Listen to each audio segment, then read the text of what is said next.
in different set of group of people, in different set of race, culture. A lot of times, those areas tend to push back if something goes against their norm.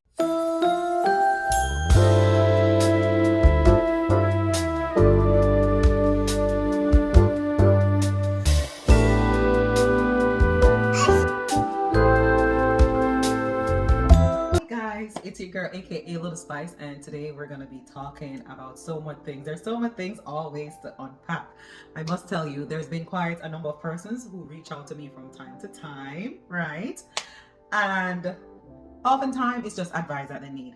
So one of them that stood out to me, actually it was just last week, but I didn't record anything last week because for now I'm doing bi-weekly, so I didn't get to present. But I was like, you know what, that's a topic I should probably bring up, because if that person is thinking it, chances are there are other persons who are thinking the same thing.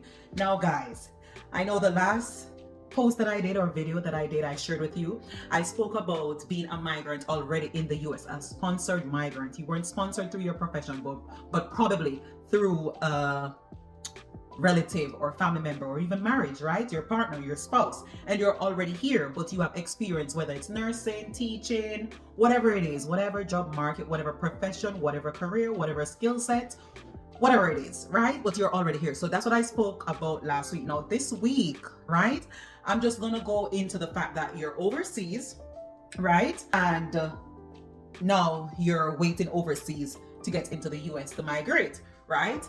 And it's just a matter of option or offered, like what areas, what state, what are the things to keep in mind when selecting where you want to migrate. I know in the past I've done about living, like where to live and everything, but I don't think I did anything on what are the things you want to keep in mind when you're going to migrate, and choosing where your job is, whether the state, the suburbs, the city, and that's where I'm getting at. Okay, you see where I want to go? So let's dive into things. Let's look at some of the factors. And today's topic is going to be diverse versus non-diverse, and how to look out what to keep in mind when selecting state. Because this week, one of my colleagues, was talking to me or reached out to me, and she was stating that she got offered. Now she's outside of the US, she's outside of the US, and she was offered a job. But what she said, she didn't care for it, because if the state that she got offered was California, for example. So she didn't care for it because a lot of us know, if you're not already aware, California is a very expensive state to live, right?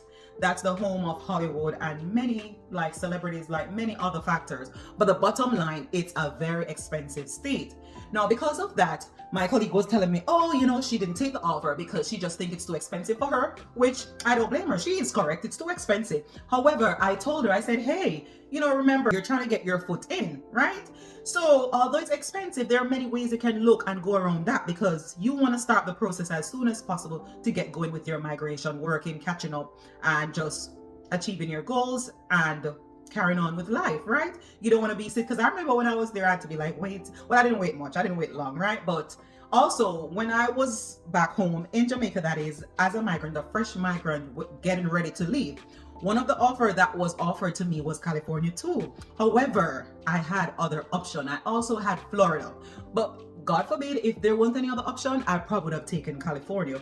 But one of the beauty when you're taking some of these states that can be pricey, what you should do is see if you can group with someone else, or just live a trivial life.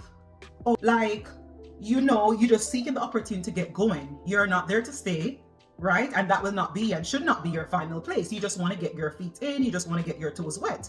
No, I advise her and tell her, say, hey, I know it's expensive, but then give you a joke. She went on to say that she's waiting for North Carolina and South Carolina. No, if I don't know anything else, I know those are not states that are very diverse, guys. And that's another thing. When you're migrating, try and seek to stay with the cities. The suburb, not so bad.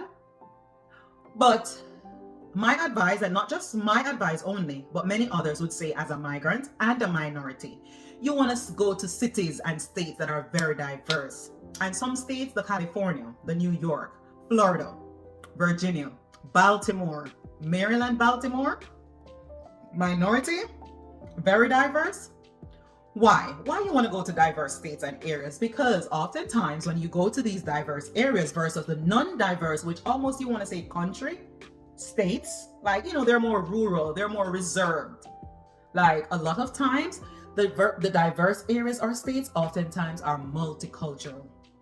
And what do I mean when I say multicultural? No, multicultural in the sense that they're accustomed to seeing migrants, individuals from different backgrounds, race, creed. Like they're not just accustomed to seeing one set of people or group of people. And a lot of times, if you want to make it in your career as a migrant, you're better off going to a diverse area. Guys, I'm telling you, it makes a lot of difference when you go to or migrate into a state, a city, or a place where you can even see someone like yourself. A lot of times, you end up being more successful, growing, being prosperous, and completing your orientation successful, or your probation period successful. I'm telling you guys, yes, those diverse areas oftentimes are your best friends. And once again, in case you miss it, New York. New York, yes. California, Florida, Orlando, Florida, very diverse. You have your Baltimore. Oh, I can't stop speaking about Baltimore. Maryland, very diverse.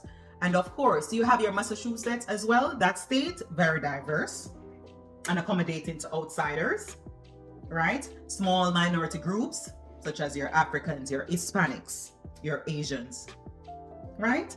So, like I said, stick to some of these areas that are diverse. Avoid areas such as, I'm sorry, but so far I haven't gotten anything great from states such as North Carolina, South Carolina. Virginia is great too. Virginia is great, right? Because what happened when the state or area is not very diverse, they're not welcome to change or indifference in different set of group of people, in different set of race, culture. A lot of times, those areas tend to push back if something goes against their norm or what they're accustomed to, their culture. A lot of times also, when these states or areas or cities or suburb, and not so much cities, because a lot of times the cities are very diverse. Cities are usually melting pots. Like a lot of times, wherever you go, if you want to feel a little bit safe, even if you don't know where you at, stick to the city. You can't go wrong. Sometimes when you start to venture outside of the city, that's when sometimes things may go crazy or get wild. Because what you have to understand is that a lot of times people outside of the city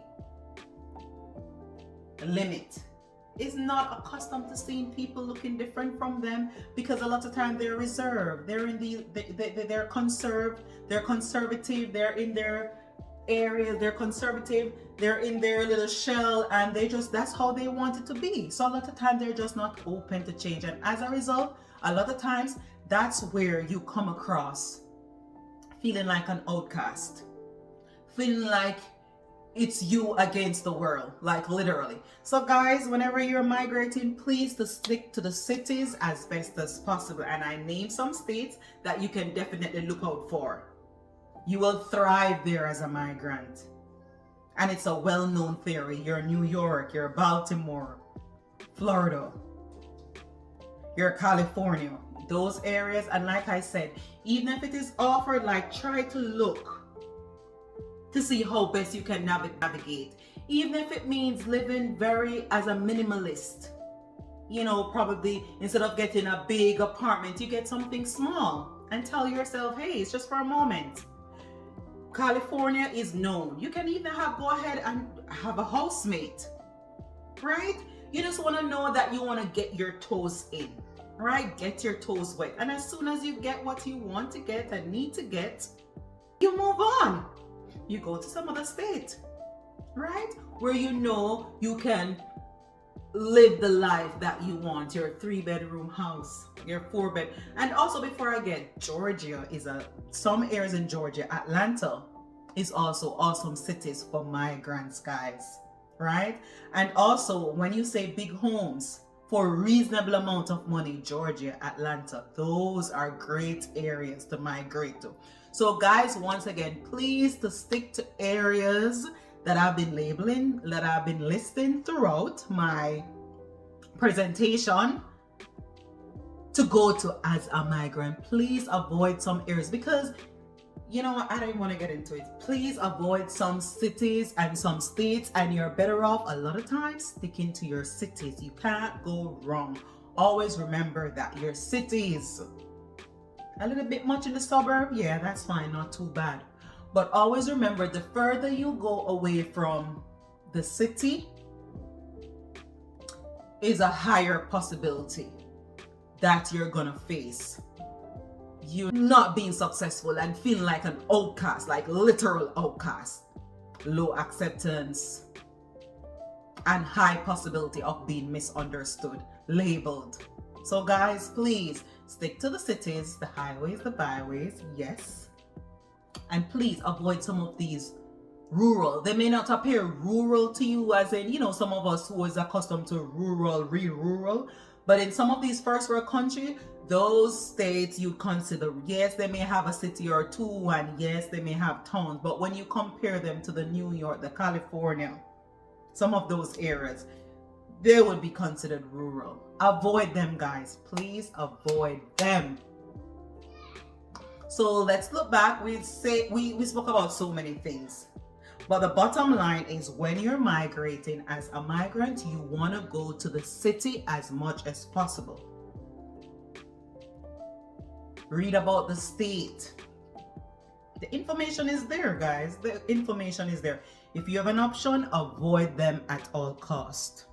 Stick to areas that is more diverse. And the chance of you meeting someone, networking with someone from your own country is 90 to 100% online. So that's all I have for you today. I have more topic coming up, but you know, I don't want to give too much at once, but we'll talk and we'll come to chit chat, and I'll see you soon. Peace.